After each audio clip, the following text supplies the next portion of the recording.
there's this moment in time between all that labor has been and when the baby comes. It's a time that few really talk about that much, except in retrospect. It's a moment when many, many moms abandon their plans, not knowing how close they are to the finish line. So let's remove the mystery today and let's dive into what is known as labor transition. Let's go. Are you a Christian woman yearning for a beautiful, joyful pregnancy and birth with a focus on God, not medical tests?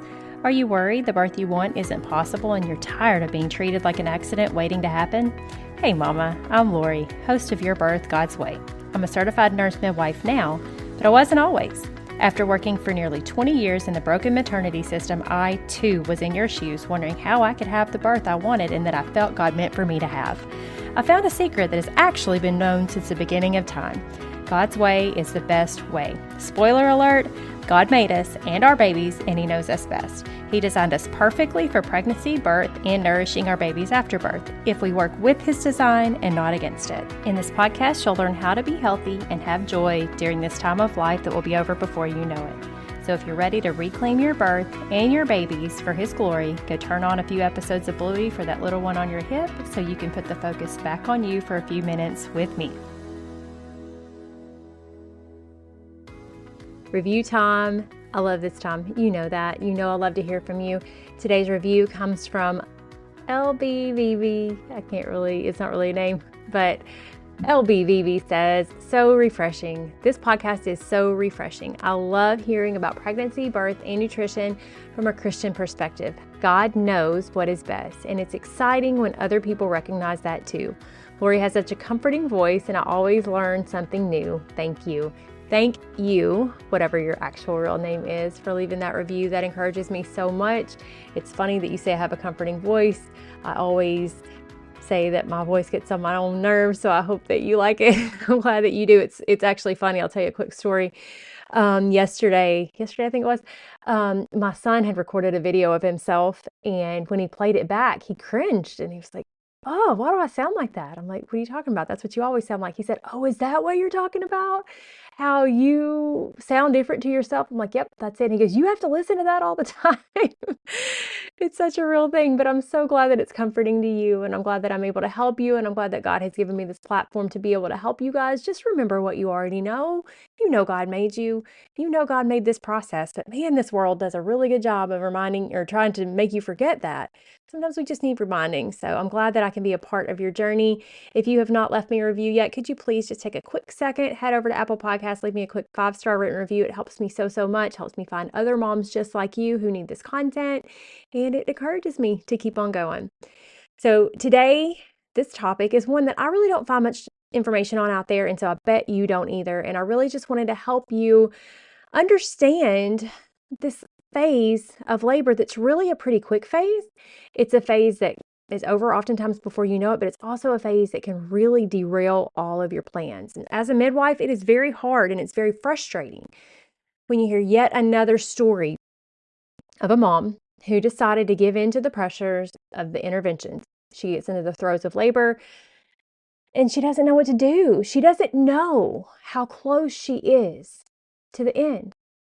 She gives in, especially if she's in a hospital where all the interventions are right there, and there are so many staff members who are all too happy to have her back in the routine.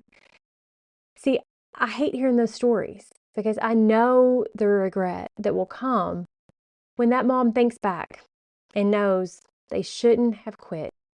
Because see, in retrospect, you can see how close you were. You know that you were almost there. And yet in those moments, you are so very vulnerable. It's easy to give in at the slightest suggestion, or maybe even without a suggestion, just by looking over and knowing that there's stuff there that could help you, theoretically. Oh, how often the things that we give into in the throes of labor, in this transitional phase, oh, how often they're just not necessary. How often mom was there. She was at the cusp of being done. She was oh so close, and she just didn't know it. I want to help you understand what happens when you are almost there so that maybe you won't quit. Maybe you will recognize that you're almost there and you'll just keep going. You'll persist. Maybe you'll know that that little smile, that little smirk you might see on your midwife's face or on your doula's face, that smirk, that smile isn't there because, she's mocking you or anything else. It's there because she knows you're almost there. And maybe now you're going to learn what you need to know that you're there too, so that you just keep going. Let me lead in by saying I'm going to help you understand a lot here, but this is just a snapshot of a moment in the labor process. And to fully understand the flow, the whole picture, I can't encourage you enough to join me in the Your Birth God's Way online Christian childbirth education course, because in there I have the time to really piece together this entire flow from conception through pregnancy and into labor, through birth and into postpartum and breastfeeding and all that comes with that, all into the one huge picture. You need to be able to walk through this naturally God's way. And there's so much bad information out there and so much discouragement everywhere you turn. See, this course ensures that you have a toolbox full of evidence-based information from, and this is key, from a Christian worldview. There's no new agey stuff. There's nothing that makes you feel icky for participating in it, like some programs that are out there. Big name programs that wear the name Christian, but are they? See, it's just the education that you need based on God's perfect design for you, so that you know that you know that you know that you know how to do this. So go get signed up over at go.yourbirthgodsway.com/CEC, either right now, or if you want to hit pause and then come back, that's fine, or go after the podcast, whichever, but you're not going to regret it. By the way, if you join now, our monthly live question and answer session is going to be next week. So you're going to sign up just in time to get to do a live Q&A with me to get your questions answered, maybe even before you get started. Okay, so if you get signed up, you'll get to come meet with me live then. So it's a great, great time to do that. All right, so now back to transition, because I just want you to understand that this is just a brief moment, but it's a make or break moment. Okay, there's a whole lot of other stuff that you need to understand, and in that course, I help you understand it. Just want to let you know that it's there. See, all through labor, you dilate and you dilate and you dilate. Your cervix thins out, it melts away, it goes away. It becomes part of the uterus that then starts to try to push your baby out. I say it becomes part of the uterus. It's been part of the uterus, but it kind of moves. The whole uterus gets stronger up at the top and it starts squeezing to push that baby down. And that whole dilation phase, it's inactive. And what I mean by inactive, I don't mean your body's doing nothing. I mean, there's nothing that you can really do per se to help. You're just having to wait and trust. And that's great, but it's hard because you want to control it and you can't. And the more you try to control it, the slower it goes. So when that dilation phase is finally done, the uterus is finally open, you are ready to give birth. You're finally there. But see, funny things can happen to you at this point. They may throw you off if you're not ready for them. Okay? This is when you hit that wall. This is when you've been going and you hit that wall and you're like, I can't do it anymore. You often say things like, if you're at home, give me the hospital. Where's my epidural? Where's my ride? If you've seen The Business of Being Born, you know that Ricki Lake talks about that moment where she hears an ambulance go by. I think she lived in New York City. She hears an ambulance go by and she goes, that's my ride. It's just this make or break moment where you think you can't take it anymore. And yet you are actually right there. You might even say, I want an epidural, even though you had no plans to get an epidural. Even if you were the most staunchest of natural birthers that there are, at that moment, you very often will question, and you might question out loud.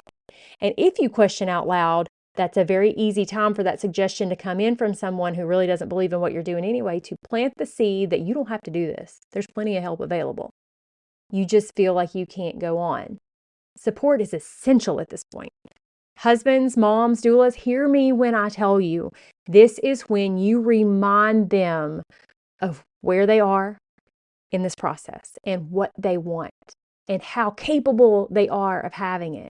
This is when you remind them that they are strong. This is where you look them in their eyes and you tell them they're almost there. Mama, you are almost there. You're almost there. You keep saying it. You keep telling them. As a midwife, when I hear moms start saying these things, I smile because I know we're almost there. It's also when we know encouragement is paramount, because this is where mom has to get through that wall and push forward. We cannot do it for her. All we can do is encourage her to keep on going and keep on going, both literally and figuratively. She has to push forward, not just push the baby forward, but she has to mentally keep going and not quit. We don't want moms to look back and regret that they didn't make it, all because they misunderstand where they are in the process. After laboring however long this labor process has been, it can feel like you're never going to get there. And the intensity of these feelings can make a mom think that she's as far from the end as she's ever been, that she's not even started yet. She's that far from it, when really she's at the brink. She's there. Sometimes during transition, you get this rest and be thankful phase. And those are blessings, because that's where contractions spread out some. And maybe she gets a little bit more time in between the contractions. Also, that can be discouraging when you're waiting for the next contraction and it's just not coming, but she doesn't realize she's in this phase of rest and be thankful. That's what we call it. When the baby is being moved down, maybe the uterus is all the way open, but the baby's still just a little bit high and the body's working on bringing the baby down and it's not doing as many contractions as that process happens. Sometimes during transition, it can continue on with more intensity, and the contractions can have more frequency because the baby's already low, and that fetal ejection reflex kicks in, making that pushing urge become involuntary. Pushing is actually a gift because it is a chance to do something. Remember earlier I said it's involuntary, and you just have to wait and just trust. When you get to the pushing phase, you can finally do something. You can be active, you can work with your body, and it's usually a relief to some degree. It's hard work, but it's a relief to have something to do. Some other sensations you might feel are things like a sudden need to vomit, which is lots of fun, right?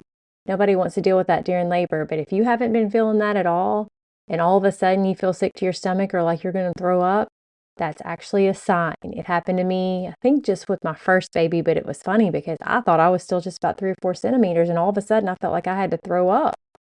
I was already transitioning because I was going pretty fast. So having to vomit out of nowhere is a sign. Another sign is things like trembling, just kind of like this uncontrollable shaking. It's a nervous response. And when I say nervous, I don't mean like you're nervous about it happening, but a response from your nerves that causes you to shake and tremble.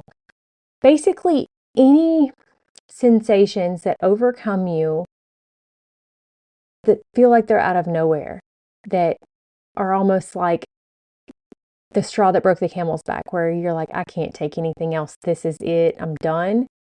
Whenever that kind of a feeling and that kind of a thought comes over you, that is a good sign that you're getting close. No matter how it goes for you, the main thing I need you to absorb is that transition is a time when you might have thoughts and feelings that you don't expect. But instead of facing it with despair, you can face it with encouragement, knowing that these unusual feelings and sensations are a sign that you are almost there. Push through. Keep going. Don't give up. You are so close, and it's all going to be worth it. Make sure that your husband or your support person listens to this episode so that they know it too. So they know to encourage you and to remind you, to empower you to stay the course. Because mama, listen to me when I tell you, you can do this. God made you to do this, and He put inside of you everything that you need. Lean on Him. Talk to Him. Lean on His strength and lean on the knowledge that you've gained here.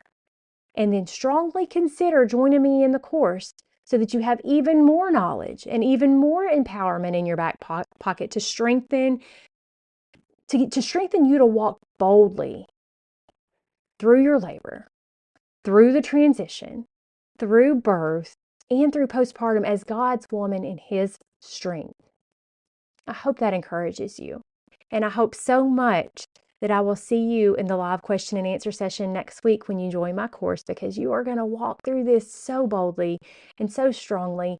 And I love hearing the stories of the moms who are now on the other side of birth, because there's a lot of them by now. We started this course a year and a half ago.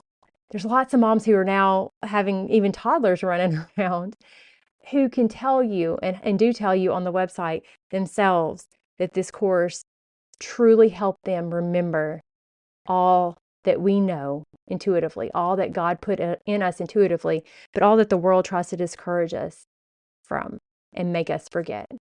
So, Mama, I want to see you there. I want you to be the next one to have that story. So come join me in the course. The links are all in the show notes below, and I'll see you right back here next week. And let me just give you a teaser for next week. I've had several of you ask me about how to decide if the world of birth work is right for you, whether it be as a doula or as a midwife or some sort of birth keeper, something like that. Somehow, just in this last week, I've had several different people ask me about that. So next week, we're going to talk about that a little bit, give you something to chew on as we head into the Christmas season. So if that sounds interesting, or even if it doesn't, even if that's not something that you ever would think you would consider, listen anyway, because you never know what you might pick up for someone else who might be interested in it. And it's really just a good look at what this world is, so you can understand that as well. So I hope to see you right back here next week. And again, check out all those links down in the show notes, all kinds of good stuff there for you, lots of free stuff, lots of stuff where you can join me to go deeper, all down in the show notes. See you next week. Real quick, if today's episode blessed you in any way, would you head over to Apple Podcasts and leave me a quick 5-star written review? It'll take you less than a minute, but it's the best thank you you can give me. And it will help my show to reach more mamas just like you, so we can all find God's best for our families. I'll see you right back here in a few days.